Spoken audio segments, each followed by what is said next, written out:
Hey guys, this is a video generally for other members of the Denver Gay Men's Chorus. However, I am posting it publicly because I think that members of other choruses might get something out of it. So today I'm going to share this technique that I have been using to mark up my sheet music for the last two concerts.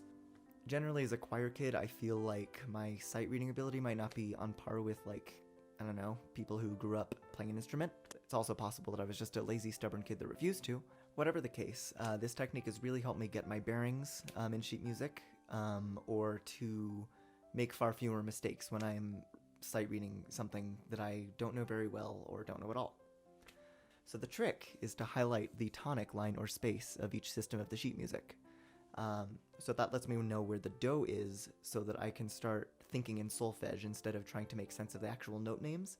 As singers, our ears sort of work independently of the key, so I find that trying to work with note names starts to turn into a lot of arithmetic, and when I highlight the do, I can rely less on math and start to rely on my intuitions instead.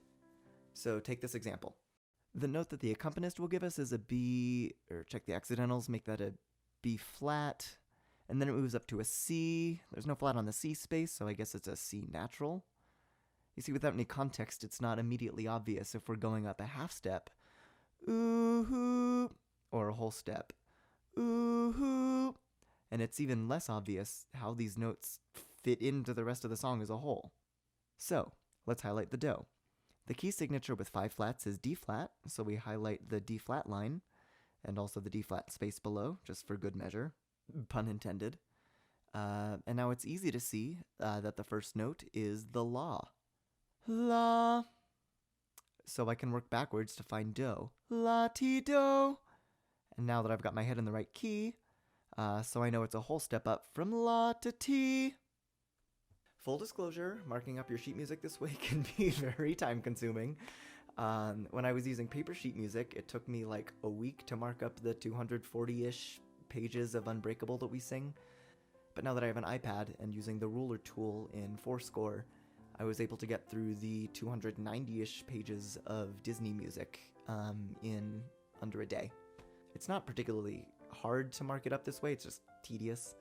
That said, if you guys like this technique and want to check it out, I would be happy to post either the marked up PDFs or my forScore files so that at least the other 10 or 2s out there can avoid having to do this all themselves for every concert. Alright, let's get started. This is the iPad app forScore because that's what I use, but the process should be basically the same in whatever app you use, or even on paper if you've got time and colored pencils. So I do this in 2 passes. First, I go through and highlight my staff, my part in every system. I like to highlight the part name and or the clef in this transparent blue, and then cross out in red if there's a whole system where I don't sing. Now that that's done, I start from the top and highlight the tonic. I have this yellow pen with thickness 10 and a transparency of about 2/3. forScore doesn't give you a specific number.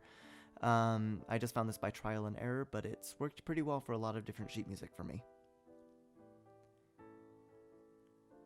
To find which note is the tonic, you can just Google circle of fifths, which will bring up an image like this. Then find the key with the matching number of sharps or flats. Pick the capital letter for a major key, or the lowercase letter for a minor key. In this case, there's 1 flat, so we're in the key of F major. Quick side note, I always like to highlight in the relative major key, even for songs that are in a minor key. Just a personal preference based on how I think about music. So if I do end up posting pre-marked up files for you guys to use, don't be surprised if songs in minor keys don't work with the way you think, if that's not how you think. Anyway, click this button to turn on the ruler. I always turn my iPad to landscape mode for this step so I can get more precision. For whatever reason, the ruler tool in forScore is off by a couple pixels, so put it about this far below the center of the space you want to highlight.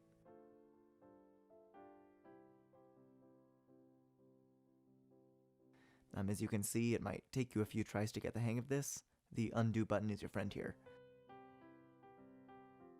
And put it about this far below the line you want to highlight if you want to highlight a line. I'll usually pick the octave closest to where the part is hanging out, but there are a lot of cases where my part sort of spans more than an octave, and it makes more sense to add 2 lines an octave apart. Pro tip, an octave apart from a line is always a space, and vice versa.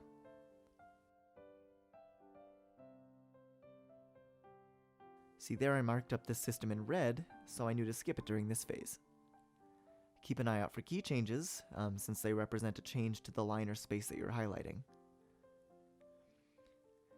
If the do line or space is off of the staff, say the first ledger line or farther, I will literally add a 6th line to my staff. Often there will be an actual ledger line that you can use to line up your markups. So for example, here we're in the key of A, so I have to highlight this first ledger line above the staff. We'll start by switching to a new layer to keep our lines separate from any other highlights already on the page. Then switch to a black pen. The settings that I use for this are a thickness of 1 and a transparency of about 1/3. Line the ruler up with the ledger line we want to extend, again slightly below it, and then draw your line. And now we have a 6-line staff to give your music teacher nightmares. Then switch back to your main layer to highlight it.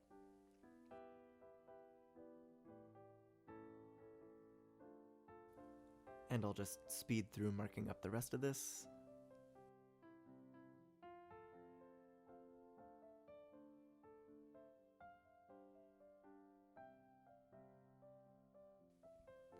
On the next page, you can see that we still want to highlight the first ledger line, but now there's no longer a note up there to line up with.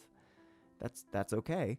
We'll just wing it, and it might take a couple tries, but generally you can get the spacing close enough to not be upsetting.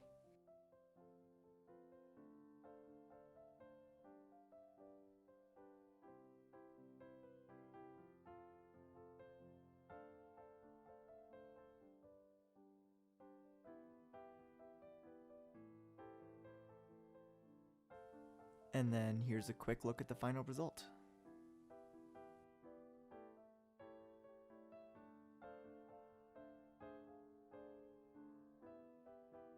So that's it. That's what our finished score looks like. Let me know if you guys found this helpful, or if there's anything else I can clarify, or if you want me to make more of these videos with more tips. I don't know how many more useful tips I have, but I might be able to think of something that might be at all helpful to anyone. Anyway, that's it. Yes, let's. Bye-bye.